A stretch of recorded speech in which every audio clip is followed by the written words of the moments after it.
Assalamualaikum warahmatullahi wabarakatuh. Yang terhormat Bapak Rofiul Wahyudi SEI MII, saya Devintan Fitriani selaku moderator kelompok 11. Di sini saya akan membuka presentasi dari kelompok kami dengan sama-sama membaca lafaz basmalah. Bismillahirrahmanirrahim. Di sini kami akan membawakan hasil kerja kami yang berjudul Pandangan Para Sarjana Muslim Terhadap Bunga. Sebelumnya, di sini saya akan memperkenalkan anggota dari kelompok kami. Yang pertama yaitu Suharsi, Devi Intan Fitriani, Nadia Sabrina Hussein, dan Nur Alifah Madaniyah. Langsung saja kepada pemateri pertama untuk dapat menyampaikan hasil dari diskusi kelompok kami.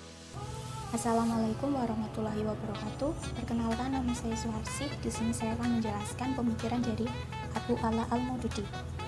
Abu Ala Maududi lahir di Aurangabad, Maharashtra, 25 September 1903. Pada masa hidupnya, beliau pernah dijatuhi hukuman karena tuduhan subversif, yaitu tuduhan hukuman atas penulisan artikel yang dinilai menghasut masyarakat. Namun beliau diremisi menjadi hukuman seumur hidup. Beliau meninggal di Buffalo, New York, 22 September 1979 pada saat umur 76 tahun. Baik, selanjutnya ada pokok pemikiran politik menurut Abu Al-Ala Al-Maududi. Dari unsur-unsur atau sendi-sendinya, negara harus memiliki wilayah, raja, penguasa atau pemimpin, rakyat, keadilan, dan pengelola negara. Yang kedua, pendapat Al-Maududi dalam berpolitik harus ada 3 hal yang perlu diketahui. Yang pertama, adanya tauhid, yaitu dalam berpolitik tidak boleh meninggalkan Allah Subhanahu wa Ta'ala. Yang kedua, adanya risalah, yaitu sebagaimana yang telah dipraktekkan atau dicontohkan oleh Rasulullah SAW dalam pelaksanaan di bidang perpolitikan. Yang ketiga, adanya kekhalifahan, yaitu pemimpin atau penguasa sebuah negara serta mempunyai syarat yang bersih dari kejahatan. Yang ketiga, adanya tujuan pendirian sebuah negara dalam Islam. Yang pertama, untuk menghindari eksploitasi sesama manusia, baik kelompok, ras, atau etnis dalam bermasyarakat. Yang kedua, untuk memelihara kebebasan beragama, berpolitik, ekonomi, pendidikan, dan melindungi seluruh warganya dari gangguan pihak asing. Yang ketiga, untuk menegaskan sistem keadilan sosial yang seimbang sebagaimana yang dikehendaki atau yang sudah diajarkan dalam Al-Quran. Yang keempat, untuk memberantas kejahatan dan menjadikan kebajikan dengan tegas seperti yang telah digariskan dalam Al-Quran. Yang kelima, menjadikan negara sebagai tujuan yang aman damai bagi setiap warga negaranya yang menjalankan hukum tanpa diskriminasi. Tujuan utama pendirian sebuah negara dalam Islam adalah untuk menjamin kemerdekaan, keamanan, kesejahteraan dalam negeri, keadilan dan persamaan, serta keamanan perseorangan bagi rakyatnya. Berikutnya, pandangan Abu Al-Ala Maududi terhadap bunga. Yang pertama, pada format sistem ekonomi Islam. Menurutnya, Islam telah menerapkan sebuah sistem ekonomi, tetapi hanya menentukan landasan dasar yang bisa dibuat acuan sebuah rancangan ekonomi yang sesuai di setiap masanya. Dalam bidang ini, Islam telah membuat beberapa peraturan dan menyusun sejumlah batasan di mana kita boleh membuat suatu sistem. Selanjutnya, tujuan organisasi ekonomi dalam Islam. Tujuan utamanya yaitu kebebasan individual atau individual freedom. Tujuan ini untuk memelihara kebebasan individu dan untuk membatasi ke dalam tingkatan yang hanya sesuai dengan nilai-nilai kemanusiaan. Yang kedua, keselarasan dalam perkembangan moral dan materi. Perkembangan moral manusia adalah kepentingan bagi Islam. Islam tidak bersandar seluruhnya kepada hukum untuk menegakkan keadilan sosial, tapi memberikan otoritas utama kepada pembutuhan moral manusia. Yang ketiga, kerjasama, keserasian, dan penegakan keadilan. Islam menjunjung tinggi persatuan manusia dan persaudaraan, serta menantang perselisihan dan konflik. Maka dari itu, Islam tidak membagi atau tidak memandang masyarakat ke dalam kelas-kelas sosial. Sekian dari saya. Terima kasih. Wassalamualaikum warahmatullahi wabarakatuh. Saya akan menjelaskan tentang prinsip-prinsip dasar Al-Maududi. Prinsip dasar Al-Maududi yang pertama yaitu dan batasannya. Ajaran Islam menegakkan perbedaan antara halal atau yang sah dan haram atau yang sah dalam berbagai cara yang paling besar dan paling. Yang kedua yaitu keadilan distribusi. Al-Maududi menyebutkan bahwa Islam melarang umatnya untuk berbuat terhadap orang lain atau menggunakan aturan yang tidak adil dalam mencari harta, tetapi mendukung penggunaan semua cara yang adil dan jujur dalam mendapatkan harta kekayaan. Yang ketiga yaitu hak-hak sosial.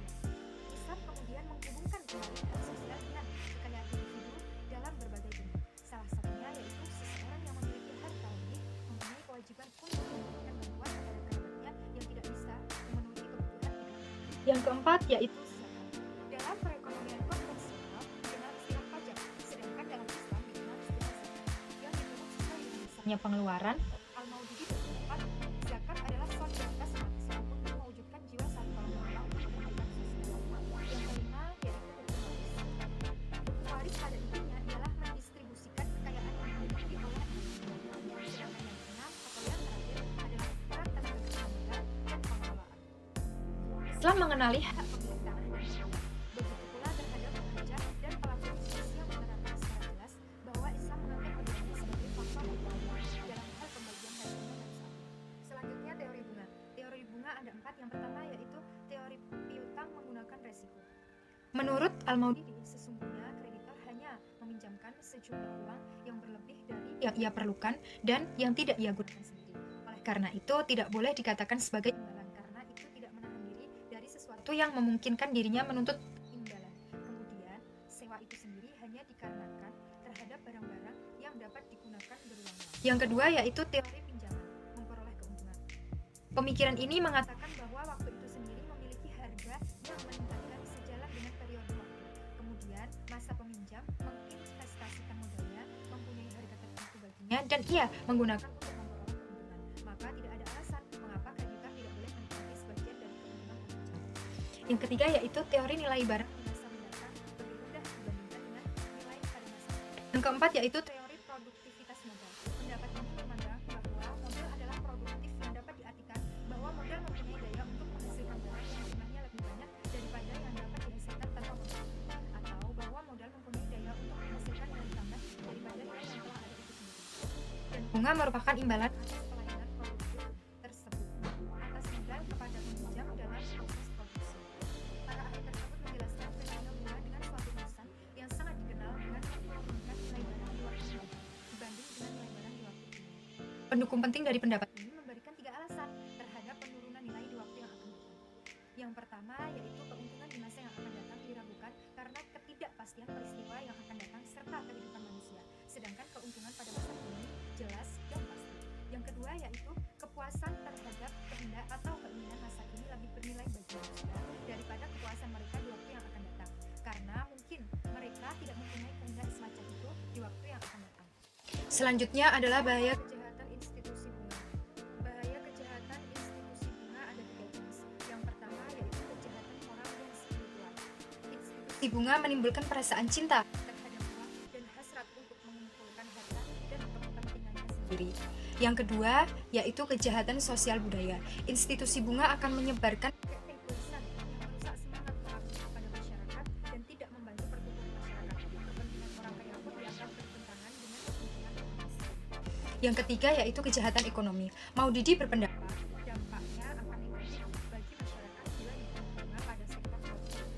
Yang pertama yaitu terakumulasi modal secara sia-sia karena pemodal menahannya dengan harapan adanya kenaikan suku bunga. Yang kedua yaitu sikap tamak menaikkan bunga yang lebih tinggi yang menyebabkan tidak disalurkannya dana yang seharusnya dikerjakan oleh pelaku bisnis dan dapat sangat cepat mempengaruhi kehancuran ekonomi. Yang ketiga yaitu modal tidak diinvestasikan ke dalam banyak perusahaan yang sangat bermanfaat panjang dengan mengharapkan meningginya bunga di masa depan. Hal ini merupakan hambatan dalam pembangunan industri. Sekian dan terima kasih. Saya Devina Fitriani akan menjelaskan mengenai konsep bunga dan riba dalam perspektif Islam. Yang pertama yaitu bunga. Bunga adalah tambahan yang dikenakan dalam transaksi pinjam uang yang diperhitungkan dari pokok pinjaman tanpa mempertimbangkan pemanfaatan pokok tersebut. Berdasarkan tempo waktu yang diperhitungkan secara pasti di muka dan pada umumnya berdasarkan persentase. A.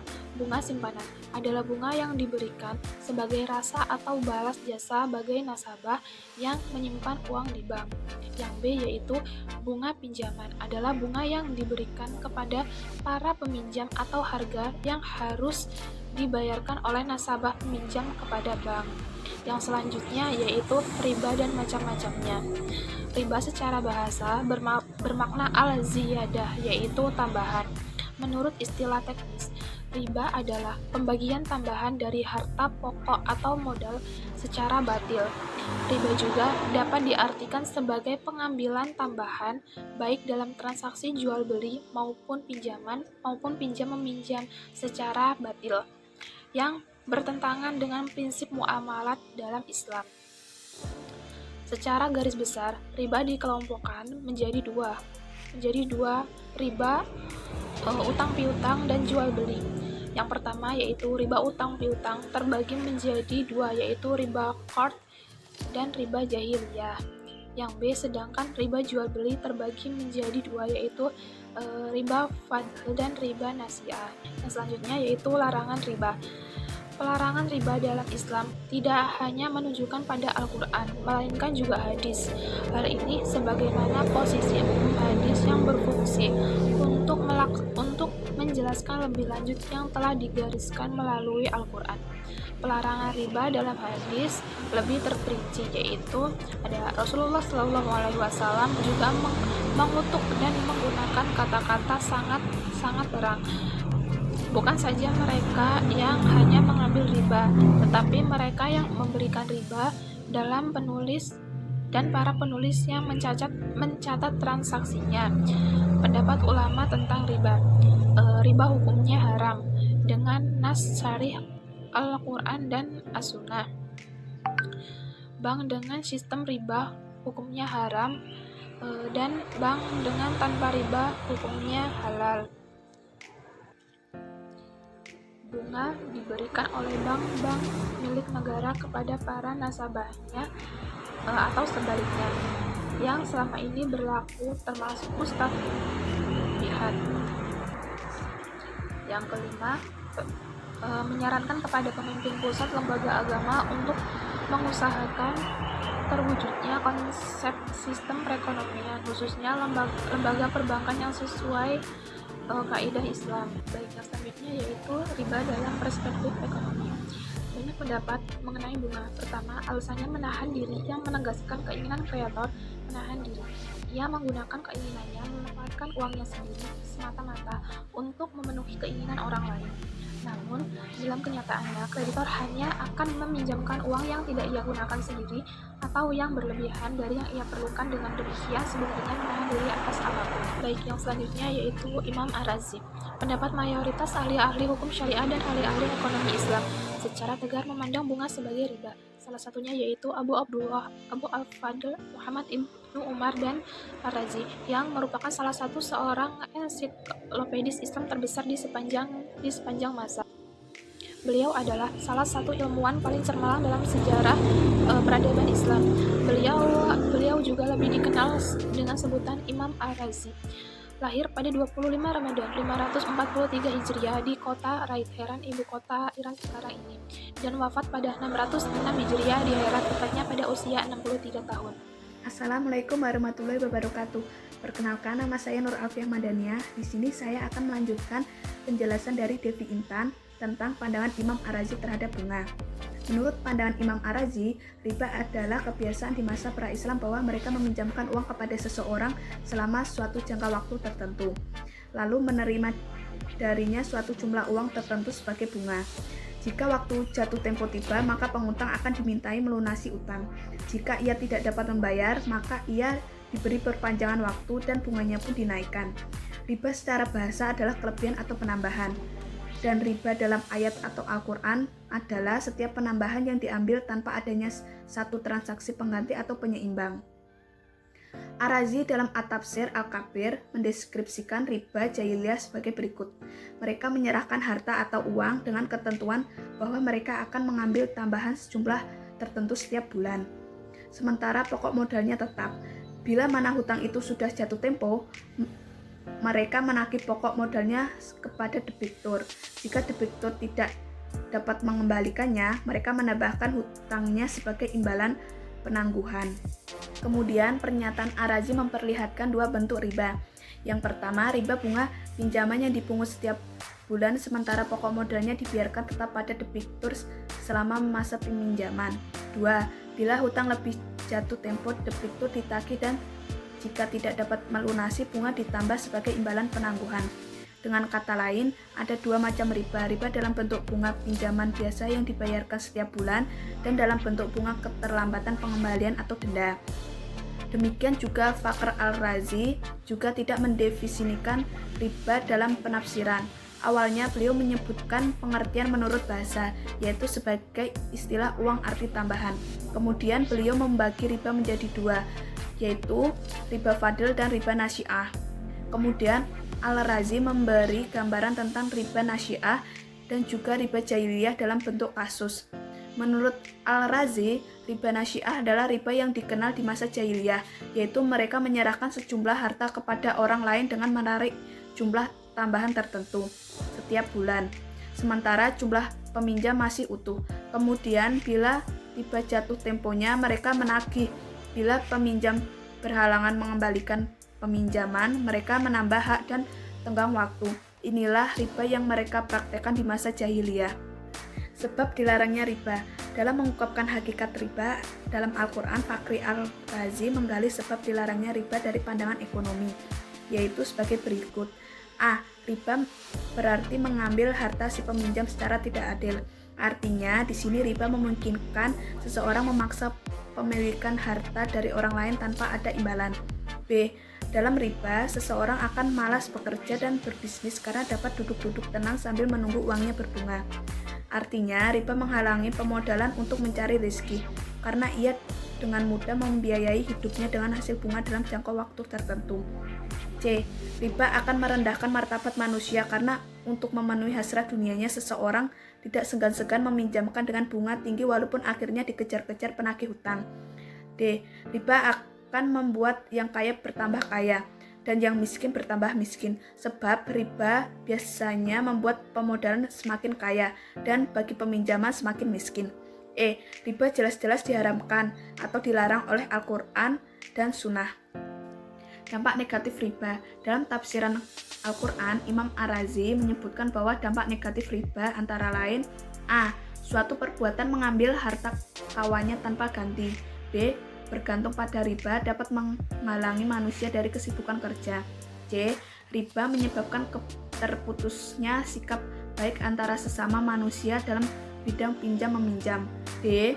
Memberikan jalan kepada orang kaya untuk mengambil harta orang miskin yang lemah sebagai tambahan. Sekian dari saya, kurang lebihnya mohon maaf. Assalamualaikum warahmatullahi wabarakatuh. Baik, sekian presentasi dari kelompok kami. Saya sebagai moderator mewakili kelompok 11 meminta maaf apabila terdapat kesalahan dalam penyampaian materi. Saya akhiri. Assalamualaikum warahmatullahi wabarakatuh.